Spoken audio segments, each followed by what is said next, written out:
Hello everybody, what is going on, and welcome back to episode 59 of the My Player Career Mode for you to enjoy. I hope you guys are doing fantastic today. We've got 5 games coming your way to feast your eyes upon, including a couple of tricky tests against Bournemouth and Everton. The reason I describe them as that is because when we take them on later on, Bournemouth are up into 8th place and Everton up into 5th. So teams around us that we need to be beating to keep pace with the league leaders at the moment. But a few things to cover before we get into the action today. I had a couple of comments that I wanted to go through from the previous video. One of those was, do we do the training still, even though we are now 93 rated? I still do the training, but it's not really worth me showing you because the gains are minimal. We barely even get any sort of overalls up, if any, per season now. The fact that we're 93 rated, and in terms of our stats, the only way we'll be able to get them really up now is through accomplishments and whatnot. So, yeah, I am still doing the training. I just don't show it because it's pretty pointless. And the second thing is slider settings. Since we switched down to Legendary, we do not use sliders. Everything remains at default. If you remember when we were playing on Ultimate, I tried to balance some things by making the CPU side a bit better, but yeah, since we swapped down to Legendary, I don't feel like that's necessary, so we don't actually use any sliders at all. But the first game of the day came against Newcastle. It was extremely boring to play, I have to admit that. There wasn't a lot going on in the game, and this goal, I really didn't understand it. You can see, all I did was like a drag back, and it seemed to confuse the defenders, the AI side of them, like so much, because you watch one of the defenders who kind of did I don't even know what he was doing, sidestepping to the left, and that just opened up the space massively. Watch the goal back, and you'll see exactly what I'm talking about in regards to the skill move kind of confusing them. That's happened quite a few times as well. I think it's just the way the game might be coded, that when you do a certain skill moves, it kind of confuses them, and that's what they end up doing. No idea what happened, but it got us the win, so we can't really complain. But the less said about that game, the better, because it was really, really not fun to play. It didn't really have any action behind it. And speaking of barely any action, second game, Celta, Champions League, pretty much already through the group, so I thought there's no point playing this live. We know we are essentially already through. Let's just get the game over and done with, and we can come back for the live games a bit later on.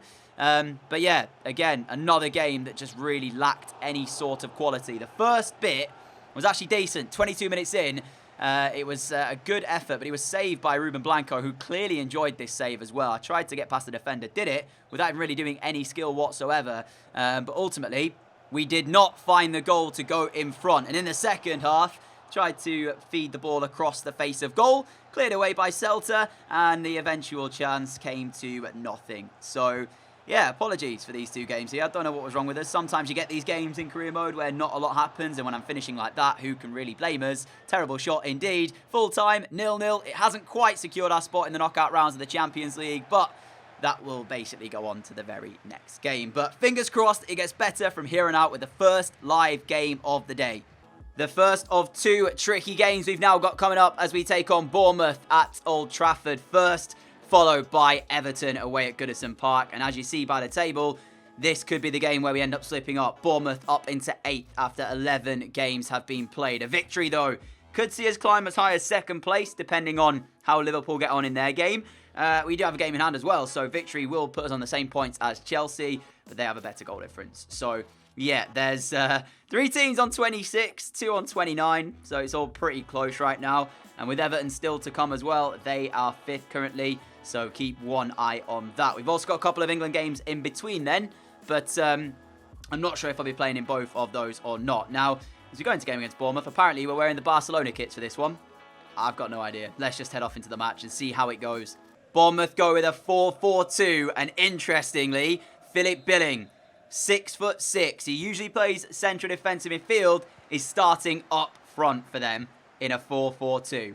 So not only is it our manager who goes with the interesting team selections, we've of course got Rabiot, left back, Pedrosa playing in a central midfield position, but Billing up front. I'm so intrigued to see how that's going to pay out for Bournemouth, or if it will, as David Brooks here goes down this right-hand side. Rabiot in a bit of a 1v1 defence against him, allows him to cut inside and find Weston McKennie, as Bournemouth look to get on the front foot in the opening exchanges here. Thomas Muller, right-hand side, cross goes in, and it's cleared away. Only as far as Pedrosa, plays easy ball, we've given it back, and can he find the ball through towards Mane? He can, but the flick up and the shot leaves a lot to be desired. Liverpool 2-0 in front in their game, so any potential slip-up that they were going to have is now off the cards. So it's more about just us trying to get the win here, making sure we keep pace really with them. But from the early stages of this one, I'm not so sure we've really done enough to suggest we can win this game as we steal back possession here. Use that run from Mane. There's the ball through. Sadio Mane got to score. Saved by the goalkeeper. It's better. It's more direct, but it's still 0-0. And Mane there felt he should have taken it right-footed, not with his left. We will get a corner, though. 5 minutes until half-time. Looking towards that near post, maybe. There is the delivery. Out comes the keeper with a punch. Towards Muller. Muller to Chan. It's a little bit too tight in there to try and be passing it around, and that's exactly the reason we've lost it. Back out for the second half, and Martial is through one-on-one, and this time, no mistake with the finish. Well, not him personally, because that's the first one he's had today, but of course the Mane chance earlier, which the keeper was able to make the save of. This is much better, the finish on show here by Tony Martial. Came back out second half, literally touched the ball, took it round one player, and then played the easy through ball. And Martial did the rest. Manchester United 1, Bournemouth 0 at Old Trafford. It's the breakthrough we were looking for, and Bournemouth have offered nothing going forward, so we should win this game from this point on now. And it's important we do that, because with Liverpool winning, we know that City won before this game had even been played, because they played earlier on. Teams around us, they're getting the results. We've got to do the same. Emre Can 1-2. We've got a minute left here as I'm trying to get inside the area of Bournemouth. There it is. And now Depay waits. It's all the way through. Weston McKennie at the back post. Turns it behind. It will be a corner. There's seconds left of this game, though. And this essentially will see us out for the 3 points here. Depay takes into the middle. It's blocked. And it's going to come back. Emerson back to Depay. Depay towards edge of the penalty area. Left-footed looking for the curling efforts, which has gone wide, but there is full time anyway. It has finished 1-0. Martial was the player who got it, remember, after our through ball. Vital win, that one. You know, these are the games. I spoke about it. I highlighted it before kickoff that we probably would end up slipping up in. A 0-0 draw could have so easily happened there, and we'd have been left frustrated beyond belief. But at least we got the job done, and now we've got a couple of games with England before that Everton game away at Goodison Park. We'll see if we choose to play those England games and whatnot, and I'll be back in a second. Little break away from Premier League football now as we have the highlights of our World Cup qualifiers against Sweden to show you. Austria to follow this game, but I decided to sim that. You'll see the result of that game in a few moments' time. But traditionally, in our My Player series, Sweden always proved to be a pretty tough team to play against, but disaster struck after 5 minutes.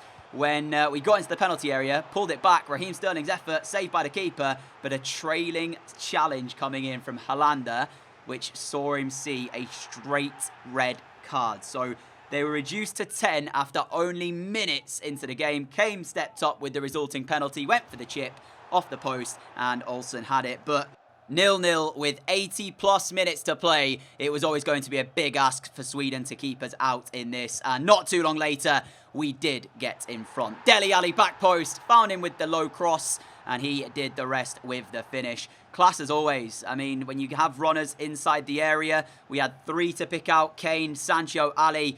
Ali was there, and he made no mistake with his shot. So 1-0 England. And it was looking very, very bleak for Sweden as Trent Alexander-Arnold, take a look at that from a pass from him all the way out to this left-hand side. Sterling controls it, lays it through. There's a hint maybe of offside here, but I'm pretty sure we were kept on by somebody off the screen. And the angle here was so tight. I was looking for someone available in the box. Nobody really was. So last second, I decided to take the shot on, and we rifled it past the keeper into that top corner. So 2-0 up in the game, cruising as well. But then it was like a switch had flicked, because all of a sudden, Sweden, they found their groove. And Forsberg here, what a challenge from Alexander-Arnold. I've been singing his praises here in the last couple of highlights.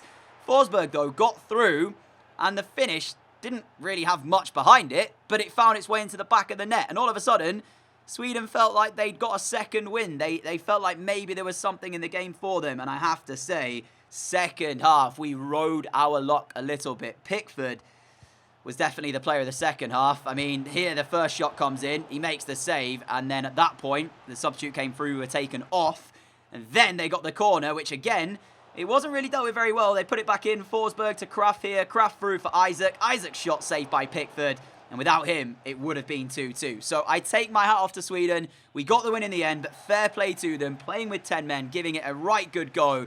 And another day, they probably would have got something out of that game. And as I said, we then simmed the game against Austria. This one was a simple 3-0 victory. And that takes us then to the game coming up against Everton. Enjoy it. Off to Goodison Park then for this one against Everton. You can see the team. McTominay captains us and starts at left back. So Rabiot is out. Pedrosa's still in midfield though. And as you see there, we've also not got Martial, who scored the winner in our last game at Old Trafford. Mooney, a quick 1-2. Will we get the space? We will. Mane waits to the back post. It's a simple tap-in the end to give us the lead after a matter of 13 minutes. Pickford, who starts in goal today for Everton, of course, is England's goalkeeper as well. I'm sure he won't be too happy to see us on the opposing team. And Everton here, I mean, their number 6 goes for the challenge. Doesn't get near us. We managed to get the space.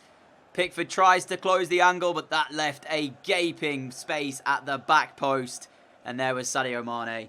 They've also got a few really good players as well. A bit of career mode former heroes in there. Pellegrini, who starts up front for them. If I remember right, he's a bit of a wonder kid. So he's one to watch. Kieran Dowell as well captains the side. But that is not the start that Everton would have been hoping for, especially here at home. And that seems to have rattled them a little bit. You saw the pass there across the field. Having said that, we've given it straight back. Emre Can into the feet of Bakayoko. I don't quite know how on earth that has just happened, but Pedrosa with time and space. Mane's got his second. I was just going to say the response from Everton has been non-existent. That was meant to be a through ball, by the way, to Pedrosa. It still worked in the end, but I could have taken over myself. But the game didn't let me lock onto the ball. Would have been an exceptionally good skill move. I don't quite know how that chance even worked. Yeah, I'm a bit confused with how we've scored there. But you know what? We will take that gladly. 2-0 up, 2 chances, both taken. Everton have found nothing so far. Pedrosa, the run through again. Everton just cannot handle the runs from midfield as Mooney near post. 3-0 Manchester United. If it wasn't already game, set, and match, it certainly is now. We have converted all 3 of our chances that we've crafted here at Goodison Park. I don't know what to say. Defensively, they are all over the place at that back line of Everton. They just are not being able to track the runners at all. Their number 6 is having a shocker. I'm not even sure who it is. Whoever he is needs to fix up very, very quickly. He's been at fault here for 2 goals, I'd say. And things have got even worse for them. And now we may be looking at goal number 4 in a second as Pedrosa combines with Munir. Munir on the turn. This time doesn't hit the target. But it is one-way traffic in this first half. Pickford probably had that covered anyway, even if it was on target. It's actually O'Connell is the man who's having a bit of a shocker here for Everton, their number 6. I wouldn't say it's completely his fault, all 3 goals, but he certainly hasn't helped it. So he needs to sort of find a performance from somewhere. And 2 minutes until half-time. And Everton would wish it to come at any time in the near future, pretty much. They don't want this half to go on longer than it already has done, because it has been appalling from them as Weigl finds the feet of Pellegrini. Not had any service so far. Now Dowell towards Guerrero. Kera steps in, wins it straight back, and there's a chance of a breakaway again for Manchester United. This is how quickly we are able to find an opportunity. Pedrosa, Munir's there. He's clean through, but Pedrosa didn't see it. He went to the left-hand side to McTominay instead, who still might make a chance from this. Scott McTominay trying to lift it in. Yedvai will block it behind. It will be a corner, and this is the last action of the first 45 minutes as Kera's header is blocked and then cleared away by Bakayoko. Half-time, and we are running rampant. Everton have made changes to try and inspire themselves into finding a chance as their cross into the box. Pellegrini's fallen over. That sums up their game. That literally sums up how their game has been today. He fell over, running to try and find the ball. Incredible. 18 minutes to play. Full time here at Goodison Park. It finishes Manchester United 3, Everton 0. All 3 of the goals coming in the first half of football. They improved a little bit in the second 45. Did the home side to kind of stop us from creating. But I think we largely just took our foot off the pace a little bit and just allowed them to do that, really. But yeah, very happy with that win at the end of the day. Let's see how the table looks before we go for today and see all of that good stuff. Be with you in a second. Just over 1/3 of the Premier League season has now been played, and as you can see, Liverpool 35, City 33, Spurs and us on 32. I think goal difference is definitely going to be a bit of an issue for us this season. I've noticed that. It seems like at times it's a little bit harder to score than previous FIFAs, so goal difference could play a pivotal part this year. If it does, we're right at the bottom of that, but we'll see how it goes. Chelsea not too far behind either, 2 points, but we now have a gap to Everton down in 6th place of 6 points. So 1/3 of the way done. We're right in the mix. That's all I'll say. Obviously, we'll see where we are at the end of the season. Former club Norwich just outside the relegation zone at the moment as they look to try and keep Premier League football heading into next season. I hope they stay up. We'll keep an eye on that. In terms of some of the other stuff going on, we'll have a quick look at Bolton and at Atletico Madrid as well to see how they're getting on in their respective leagues. It'd be really cool to see Atletico topping La Liga for once, but I don't think it will happen. So League 1, Bolton, where are they? Did they actually get relegated? I'm pretty sure they might have been relegated to League 2. Yeah, they did. So they're down in League 2. We started our career with Bolton, of course, and they're 5th in League 2. That's not a sight I want to see. Let's see if Atletico are doing anything better on a positive or on a more positive note. La Liga. Yes! Love to see it. For once, Barca are not running away with it. Atletico top La Liga after 13 games. I mean, it's still close. Real Madrid not far behind. Neither too are Villarreal. I hope that stays as it is for the end of this season. It'd be really cool for Atletico to win the La Liga and we win the Premier League. I'd love that. Especially if we can play against them in the Champions League at some point as well. And of course, knock them out. We don't want to be knocked out by them. But in terms of today's video, guys, that is where we will end it off. If you have enjoyed it, a like would be greatly appreciated. As always, a huge thank you for all of your support on the channel as well. If you are new around here and like what you see, hit that subscribe button down below. And of course, with all that's going on right now in terms of the coronavirus and whatnot, I'll try to keep the content coming out for you so you have at least something to enjoy and take your mind away from things, even if it is just for 20 minutes a day or whatever. I will try my hardest to give you guys daily videos this week. But if not, then hopefully we'll see you again very, very soon. Until then, have a great day, have a great evening, stay safe, adios.